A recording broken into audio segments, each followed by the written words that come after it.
What's up, guys? For those of you that feel bad for Enrique, understand that he was digging his elbow into my ribs. So not everything is as it appears. Where the poor Enrique gets beaten up by Fox on a daily basis, his mustache gets shaved, it gets ripped off. It's not always like that. Usually, my aggression is justified.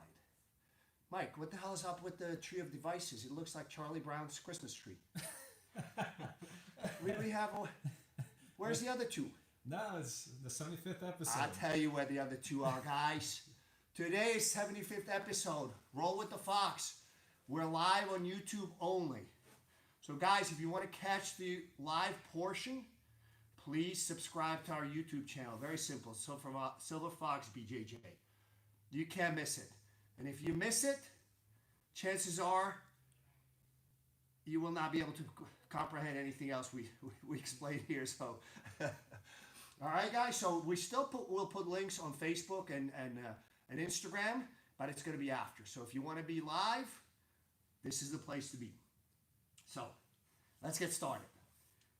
Today we're going to be working on bruising our opponent to make him black and blue. I was doing it with my elbow. Yeah, he was doing it. So, guys, today what we're going to do is look at some counters to leg drag. All right?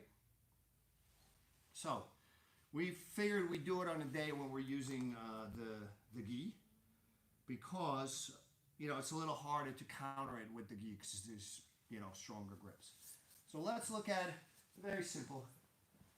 Guys, first thing, you don't want to have your leg drag. Get your grips and go. Okay? I'm not getting leg drag from here. All right? So prevention's always number one. So if you get your grips, go. Don't wait for him to get his grips and then he goes. All right? So, but let's assume that you missed that bolt. So you're kind of sitting here and you got leg drag. Guys, first thing is hips up, heels no, just kidding, guys. Hips up, and the outside leg, in this case, my left leg, just swims in. And now the leg drag is off. Okay? So let's look at it again. This one, he drags, my hips go up, guys. If my hips are down, yeah, they know that you're gonna pass my guard. I just want to show them that I can't fit my foot in. If my hips are down, he's passing my guard. All right. So look. Yeah, this is good. So without my hips up, I might be able to get my foot in, possibly toe holding myself. Okay, but it's gonna take me forever. By now, he's already having lunch with his friend. So, hips up, guys, you can fit it in a lot quicker. Guys, once you're here, what do we do? What do we do? Don't move forward because I will shut down your game if you try to progress your position while we're waiting for our responses from YouTube. All right, Susan says, get your grips and go. Yes, this is what I got. This is what I got. Okay? Tap, tap. So in that case, my feet kind of wind up in a somewhat awkward position, both on his hips, but both kind of inside. One was this way, the other one was this way. But all I do is just lift. When I lift, opportunities get created. So anytime you squash somebody's attacks, yes, the answer is get your grips and go. So again, this time I didn't have to lift my hips because you were just so far and did it so sloppily. I did not have to. So guys, push. Don't just kind of place it there. So if I just place it there, he can still, you don't even have to step out. So even if he doesn't step out, he crushes my hip. So this hook now is useless. My left hook is useless. All right? So as soon as and I go. All right? Sometimes what happens is as you get dragged, I'm too close. When that happens, guys, I will start to off balance immediately. Push.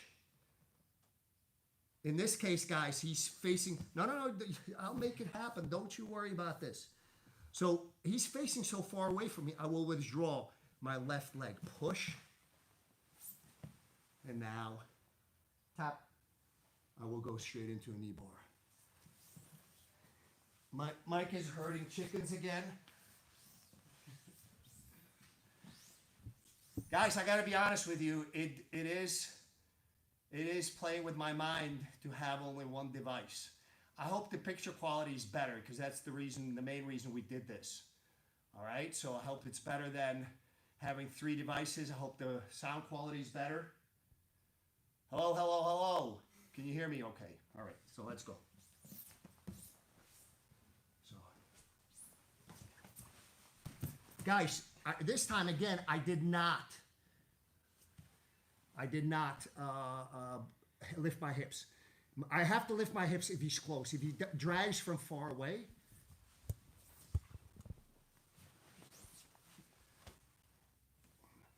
guys, I will place it depending on which way I expect him to go. All right? If I expect him, so what I would do, if he's doing this, I will probably place it under my armpit. Tap. All right? If I expect him to fall this way, again, I would try to prevent his movement, but this time, he cannot turn his knee to the ceiling. So my top leg is just so tight that it's tap. All right?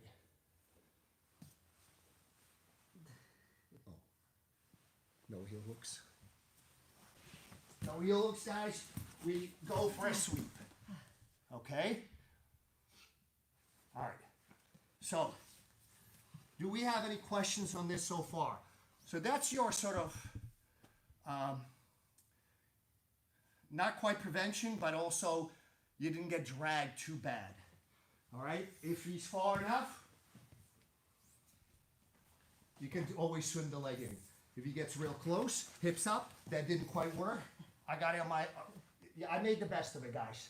So even if I could not get it under his foot, there was not a lot of space. So I put it, I put it on his hip. So it stretches him out. Again, anytime you stretch him out, you off balance him, you're stopping the pass. Okay, but as soon as you do, go, run with it. Don't pause. Don't wait for him to recover the momentum. Okay? Everybody's saying the picture quality is great and the sound is good as well. Yes. All right, Mike, you were right. Guys, I resisted this move for 10 episodes. For 10 days. So it is driving me crazy, though, to not see the other 2 things on the tree of devices. Can we get a robot to replace your job now? Since it's only one. And we have check-ins from Australia, Canada, Renzo Gracie Detroit. We also have Vernon, California. Where's Vernon? Vernon, New Jersey? Or is it... I know... Guys, the reason I'm asking, because I believe that Mike, for some reason, thought Vernon was a country. Am I wrong, Mike, or yeah? I was just going down the list. That's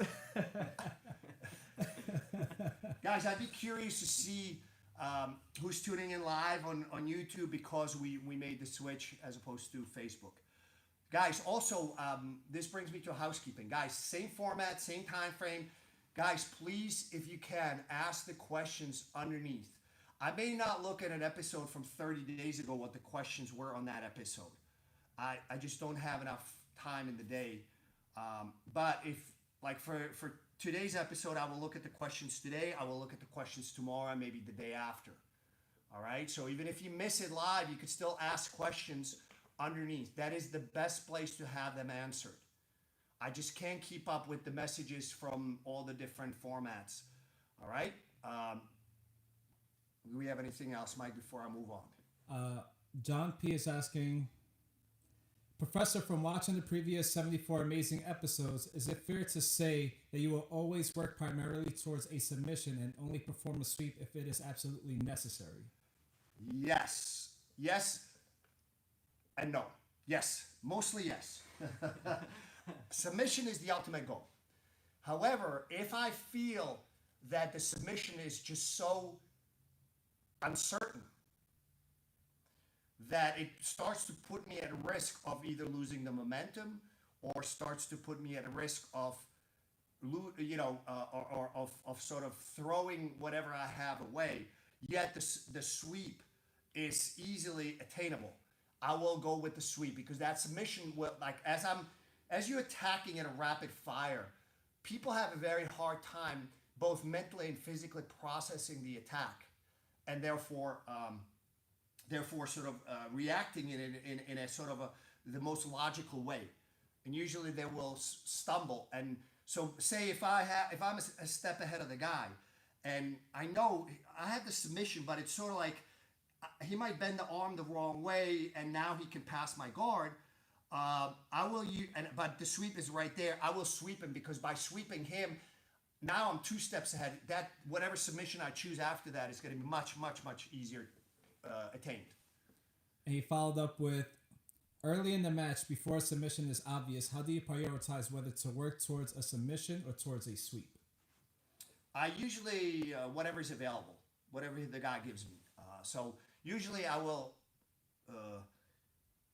when somebody's in my guard, generally speaking, I will attack right off the bat. And no, even if you're not training that long, even if you're a blue belt, when you go to somebody's guard, you're not off balance to start with.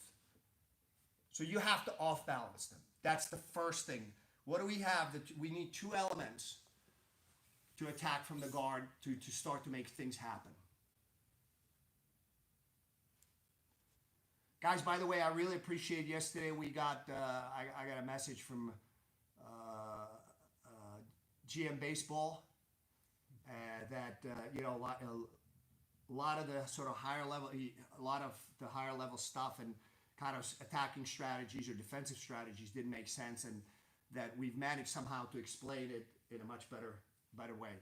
He said it much nicer than that, but everybody's saying grips and break posture. Yes, partially grips is, I don't necessarily need grips. I need him off balance, but break posture. So I need him off balance, which is break in posture, and misaligned. Once you have those 2 elements, I can go to town. Okay?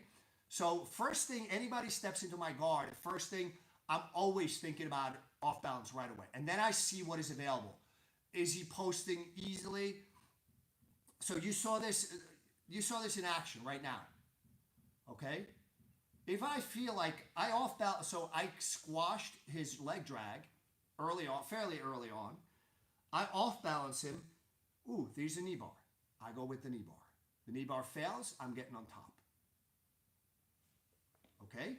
If I feel, but it always starts with the off balance. This is where it starts. So right now, I don't feel like I have the knee bar. He's just too close to me. So what I'm going to do is one of the 2. I will either try to harness his right leg or just prop myself up. And now I got the sweep. So it starts with an off balance. Anytime I have the guy sort of go like this, now you can attack. You have to see what is available. Let me just close my guard briefly. So Enrique stands up.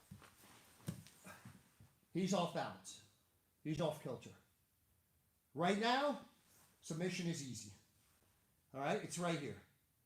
But if he tries to posture up or closes, then I'm going to try to off balance him in the other side. And I just keep playing until something opens up. Tap. All right? So everything starts with an off balance. If I feel I have a submission without kind of forcing it. And guys, there's a difference what forcing means. Forcing something is not quite there. That's what I mean by forcing. You know, if I have it and it's, you know, I can cinch it up, you know, if he's not tapping, I will continue to use force until he taps. So there's a difference. Do you understand what I mean by forcing something that's not there? So I will keep going until I either say, until I realize, okay, submission is not quite possible, but he's off balance. Let me go with a sweep. Sometimes he may stop the sweep and now reopens the possibility of another submission. Okay? And Shaka Zula is asking, what are the other stages of the leg drag defense? Well, we're going to go into that. Yeah, we're going straight into that. All right, so the next one, guys, this is when you were kind of just sleeping quite a lot. So this is a problem because my hips are already turned away. There's no way I'm going to swim this back in. All right? Guys, when this happens, what I'm going to do is I'm going to post on him. Again, I'm going to get my butt off the ground. I'm going to now hip heist. And I know he's going to be hunting for my back. So basically what I'm trying to do is put him into split guard. This failed. But it's not a complete disaster. Why? Stop moving before I will have to try.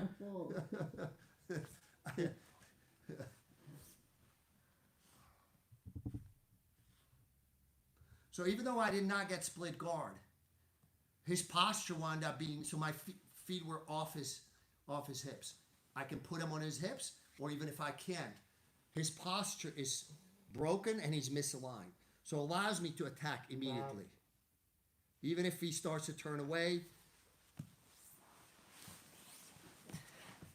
I can harness him back in. Say hello to my little friend. So guys, this is, understand, I am not teaching magic. I'm sure somebody has a question out there.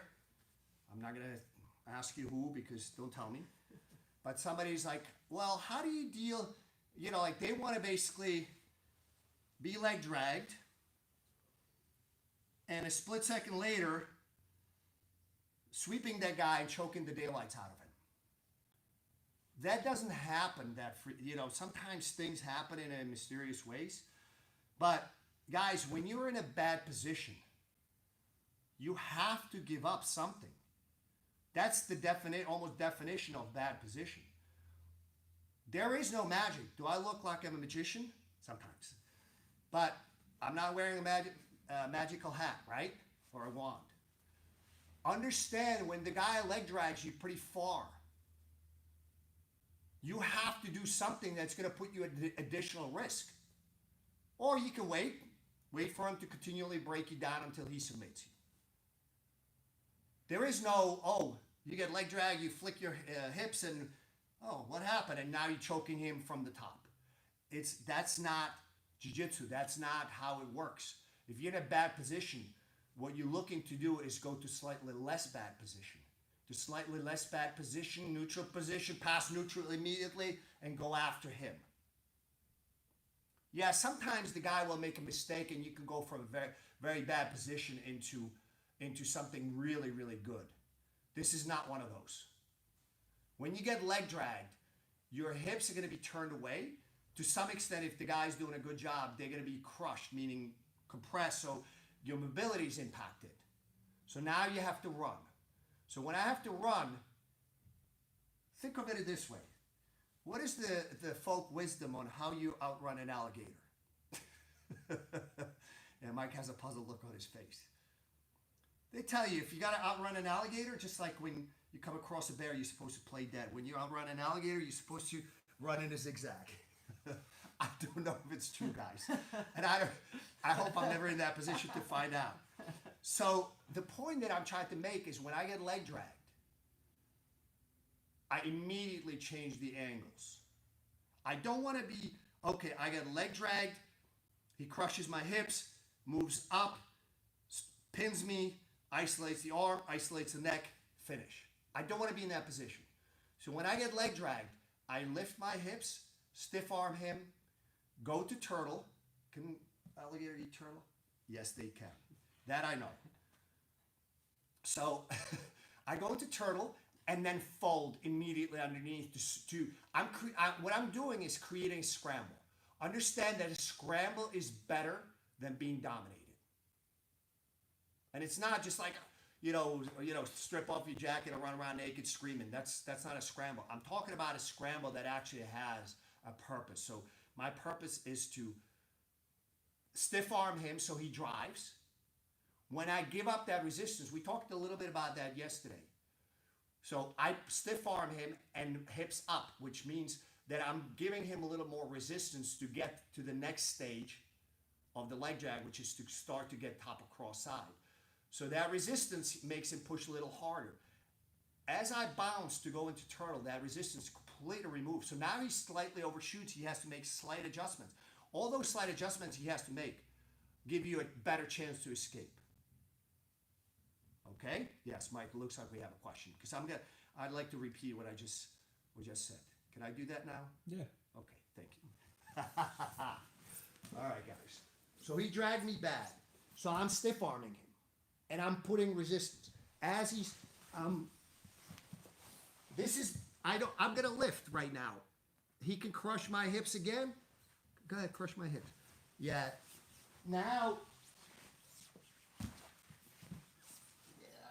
are you the Oh, look, guys, we've changed. Now I'm on top. Now I'm imposing my game. But did you see, I tried to do it slow enough that you could see that I went to about 4 different sweep attempts as he was responding to me changing the angles. But because I'm the one dictating what is happening, that gives me half a step ahead, or at least quarter. Do we have any questions on this so far? Yes. And Dave Jocelyn says, in regards to how to escape an alligator, you push over whoever's closest. And the question that we have, this is from Shaka. He says, in this stage, what stops him from taking your back? Is it only about getting your back to the mat faster than his chest gets there? Yeah, he has to make adjustments. It's not impossible. He can do it, but it's like, you take my back now. No, not now. Off that move. So watch what adjustments. So guys, it's a battle of adjustments. Anytime he has to make an adjustment, what he wants to do is this. So just drag me. This is pretty bad. Okay? That's a very simple, almost linear movement. He has to make no adjustments. Now I'm going to go through my motion and he's going to respond by trying to take my back, and understand he's quite good at it.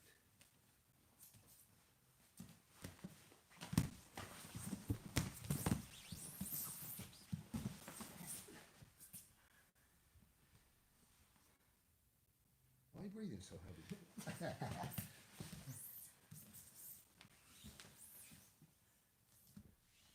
I had to battle longer. I had to go through about 4 stages. I still wound up on the bottom of cross side. But could you see the massive difference in the cross side that he wound up getting me into on the second try versus the first try? I was able to escape very quickly that once he put me on bottom of cross side. Versus, and he wanted to take my back. He is good at it. He's not, when we go live, he does it all the time. I usually manage to escape, but trust me, guys, it's not easy. But he has to make adjustments. But as he's making his adjustments, I am making mine. And of course, he winds up on top of cross side. But now that top cross side, it's not like, almost like you accepting your fate. It's sort of like, I'm fighting, and now there's a little bit of a gap. As soon as that gap is in, I put my shin in, and immediately I attack right off that.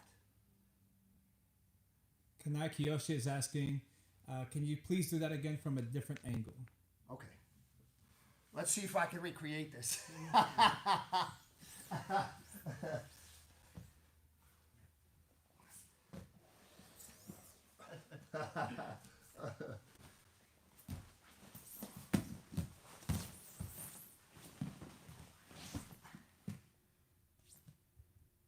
Why are you breathing so heavy? I'm done.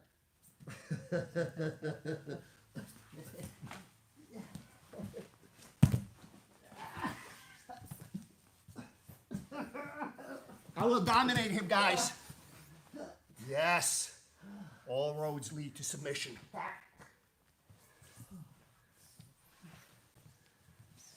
I'd rather be in a scramble than being systematically picked apart.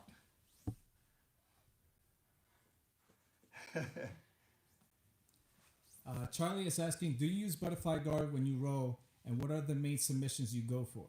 I don't use butterfly guard that much, especially if the guy's on his knees, because it requires me to get deep underneath him and lift.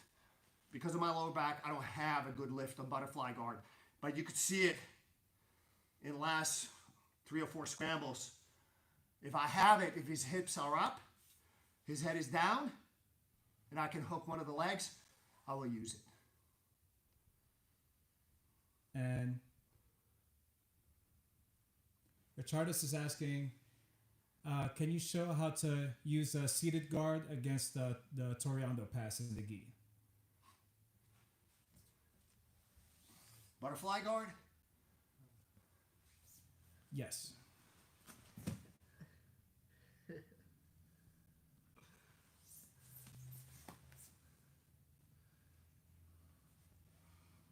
Keep your grip. Let me make a nice handle for you.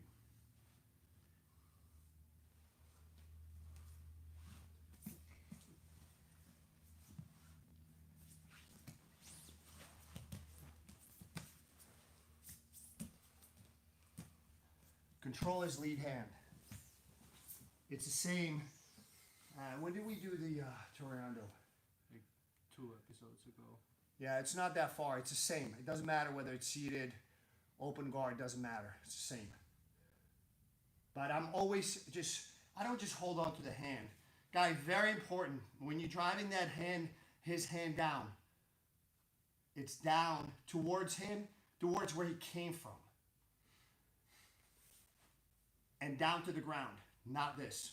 You do this, he will take you back. You're gonna get hit with just 2 minutes left. Is YouTube on a faster time frame than Facebook?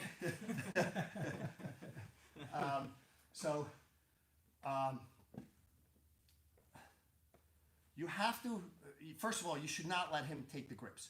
But once he does, immediately turn away from him. It may seem that you're getting, as he's progressing.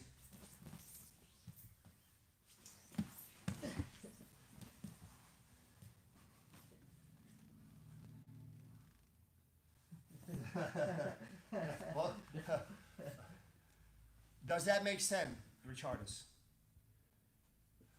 It's watch the Toreando counter pass episode because the principle is the same against seated guard.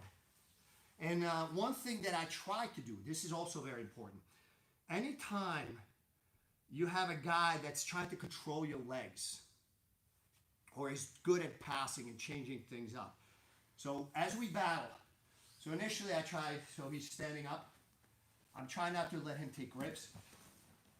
I will try, now, his grip is worthless. This grip doesn't mean anything. Yeah, this means something now. You can see how I start to switch.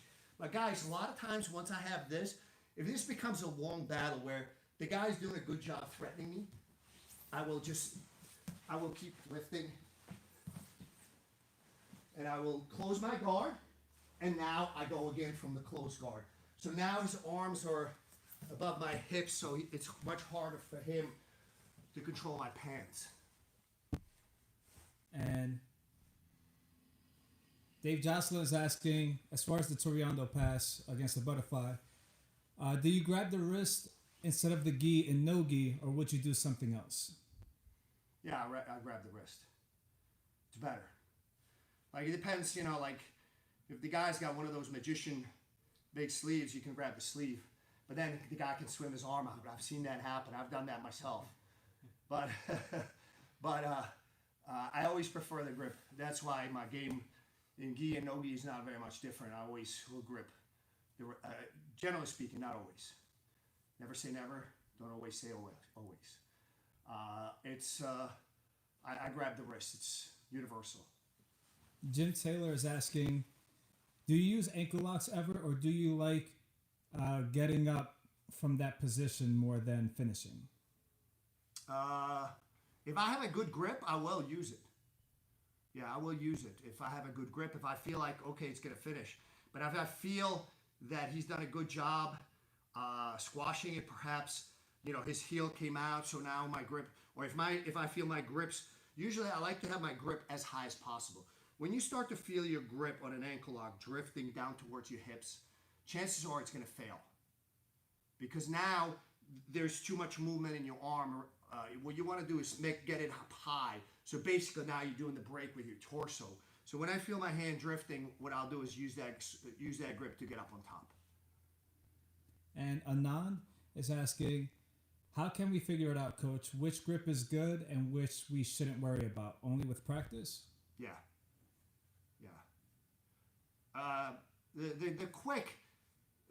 The quick decision maker is, if he gets a grip, if I could strip it like literally in a split second, I will.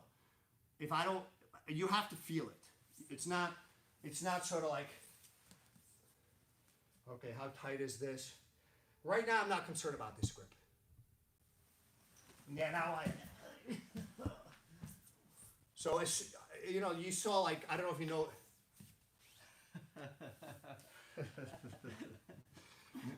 More is coming your way. There's a tiny ant, guys. Guys, I'm gonna try to save this ant because I don't want to crush it, but it's hard for me to corral him. You probably cannot see it. Why is it on the mat? And why is it not going on my hand? So, anyways, guys, if you look at if you go back about a minute.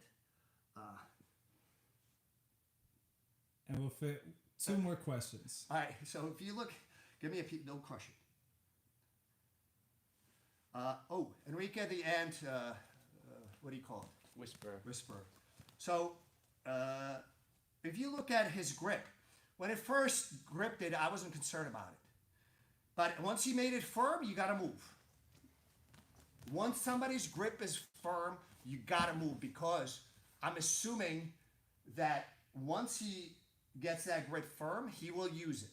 I might be wrong, but I know usually if you get dealing with a high-level practitioner, usually, like guys, you could have some really, really high-level purple belts, even some very, very good blue belts. Once somebody gets a good grip, I assume they're going to use it, and therefore I have to move myself, utilize that grip against them. Go ahead, Mike. You were cracking up. I don't know why. But Well, watching you save the ant was pretty funny. But two more questions before we close out. Yeah. Shaka Zulu is asking, often when the opponent is taller than you, they will manage to control and pin not only your hips when they are turned away, but also control your head and shoulders. What would you advise then? From passing the guard, they only have two arms. So I just got to make sure that, again, it's the same. It's just a little bit harder. I have a story. I remember this. This was 5-7 years ago. The guy was an Abu Dhabi World Pro champion at super heavy.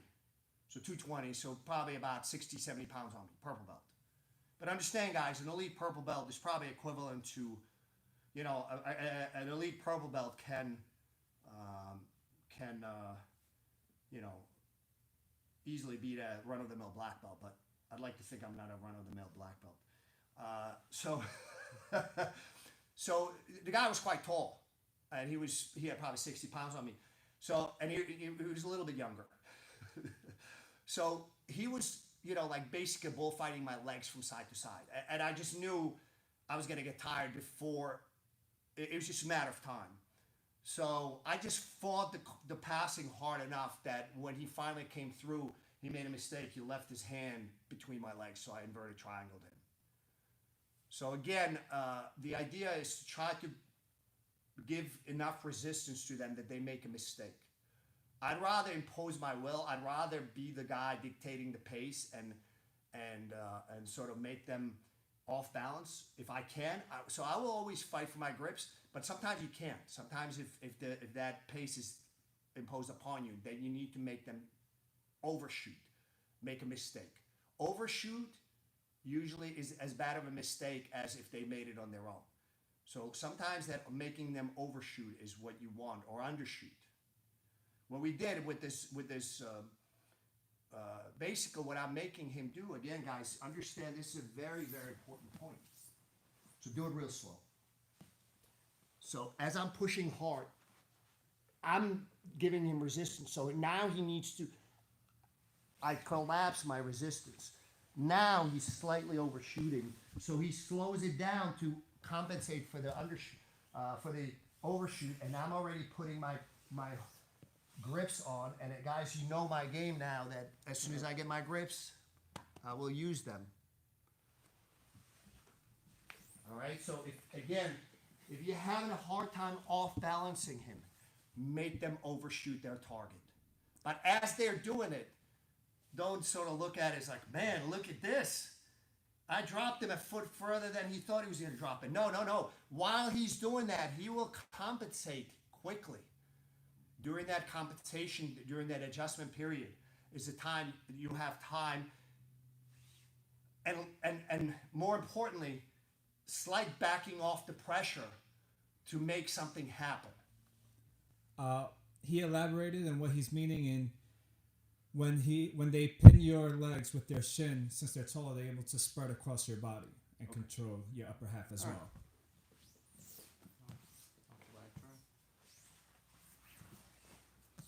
Yeah. So, Enrique, your shin across his legs. On top? Yes. On top. Oh. Yeah. Yeah? Yes.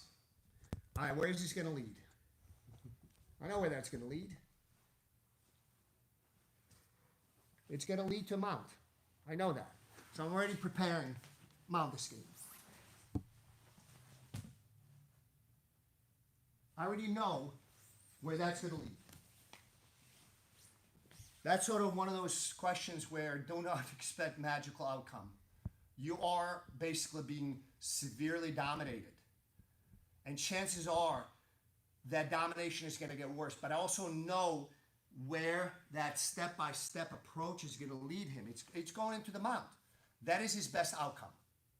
He has enough dominant power to force the mount. So I already, as I'm in a position before I get mounted, I'm already thinking mount escape. And as he's moving, I'm already preparing to mount escape with off balance. And as I'm escaping, you saw I didn't escape right away. I'm getting an underhook one side. I'm trying to get a butterfly hook on the other, push his hips away. Maybe I would get an underhook on the other side and try to bust out the back way. So let's look at it again from another side.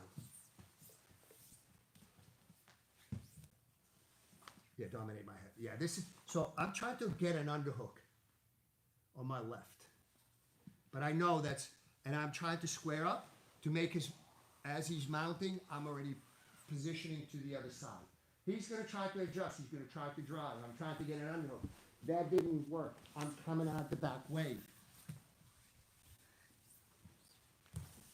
Now I'm going to dominate him, guys.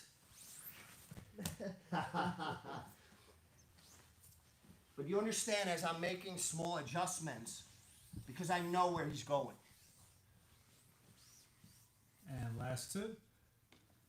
So, Caleb Throop asks,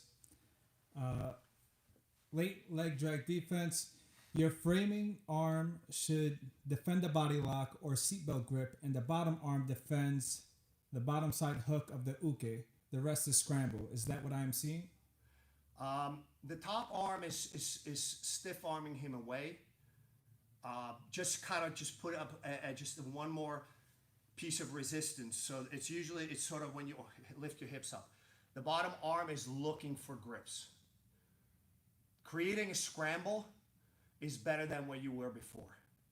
So I guess long answer, yes. And last question, Dave Jocelyn's asking, is seeking a submission a Renzo thing, or is that specific to each of you guys? It's a very common thing in the Renzo Gracie tribe. So if you look at other guys that come out of that tribe, it's a very, very common thing. So I think it's sort of a bit of a mentality that people get, initially from Renzo, but eventually from, teachers that Renzo produced. So I think it's a fairly common thing. It's not necessarily the same. If you look at guys from different tribes, we all train Brazilian Jiu-Jitsu, but if you look at the way they, and I hate to use the word play the game, is there's some differences. Some people a little more conservative in terms of their approach to the game. They try to eke out very small sort of advantages, and whereas in Renzo's sort of schools or affiliated schools or related schools, that drive towards submission is much stronger, even at the expense of us taking a risk. So, all right, guys. So episode 75, first time on YouTube only. We'll see you tomorrow, 10:30 a.m. Eastern Time. Stay well, stay safe, and use your head for jiu-jitsu and for thinking of others.